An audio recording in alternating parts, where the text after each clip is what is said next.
نصلي ونسلم على رسوله الكريم أما بعد.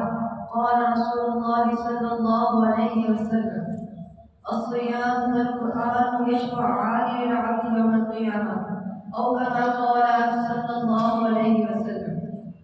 اللہ تعالیٰ کی بے شمار حمد و ثنا جو ابتدا سے پاک انتہا سے پاک، السمیع لکل دعا ہے، العلیم لکل حال ہے، العظیم جس کی عظمت کی کوئی انتہا نہیں، الکبیر جس کی بڑائی کی کوئی انتہا نہیں، القوی جس کی طاقت کی کوئی انتہا نہیں، مالک ایسا کہ تخلیق بے مثال، قادر ایسا کہ قدرت لازوال، مالک ایسا کہ ساری ملکیت کس کی ہے، ساری ملکیت اس ہی کی ہے، مدبر ایسا کہ ساری کائنات کی تدبیریں اس کی ہیں، رازق ایسا کہ سب کو رزق دیتا ہے۔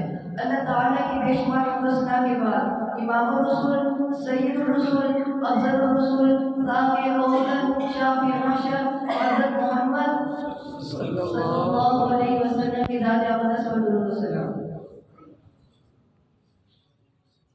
دعا ہے کہ اللہ تعالیٰ آپ سب کو رمضان کی برکات اور تراویح کو خشوع و خضوع کے ساتھ اور صلاۃ الخمسی مع صلاۃ التہجد ادا کرنے کی توفیق عطا فرمائے، کیونکہ نبی کریم صلی اللہ علیہ وسلم رمضان کے اس مہینے میں تہجد کی نماز اپنے اہل و عیال کے ساتھ پڑھا کرتے تھے۔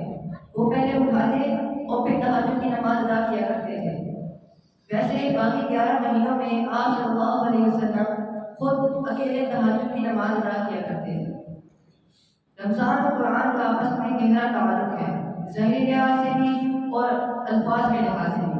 سید عبدالقادر جیلانی رحمۃ اللہ نے انہیں تو طالبین میں عجیب بات لکھی ہے، رمضان کا ہر حرف اس کی صفت کو ظاہر کرتا ہے۔ رمضان کو رو بتاتا ہے یہ رحمت کا مہینہ ہے، میم بتاتا ہے یہ مغفرت کا مہینہ ہے، ضاد بتاتا ہے جنت کی ضمانت کا مہینہ ہے، الف بتاتا ہے یہ انس و الفت کا مہینہ ہے، نون بتاتا ہے یہ رحمت کا مہینہ ہے۔ اگر آپ سب رمضان کی برکات چاہتے ہیں، مغفرت چاہتے ہیں، رمضان کی رحمت چاہتے ہیں، انس و الفت چاہتے ہیں، جنت کی ضمانت چاہتے ہیں، رمضان میں عبادت ادا کریں، آپ کو یہ سب کچھ مل جائے گا۔ اسی طرح قرآن کا ہر حرف بھی اس کی صفت کو ظاہر کرتا ہے۔ قرآن کا قوم بتاتا ہے کہ قربت خداوندی کا ذریعہ ہے، رو بتاتا ہے یہ رحمت خداوندی کا ذریعہ ہے، الف بتاتا ہے یہ نعمات خداوندی کا ذریعہ ہے، نور بتاتا ہے دل کو منور اور نور کرنے کا ذریعہ ہے۔ الصیام والقرآن یشفعان للعبد یوم القیامہ، روزہ اور قرآن دونوں قیامت کے دن بندے کی سفارش کریں گے۔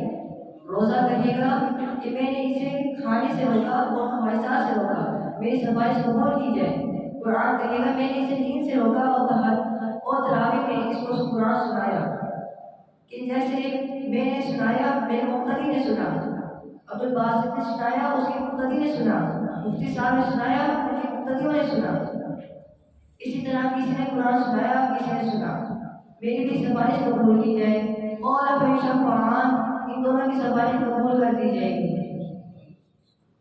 تو دعا ہے کہ اللہ تعالیٰ آپ سب کو رمضان اور قرآن کی سفارش نصیب فرمائے۔ وآخر دعوانا الحمدللہ رب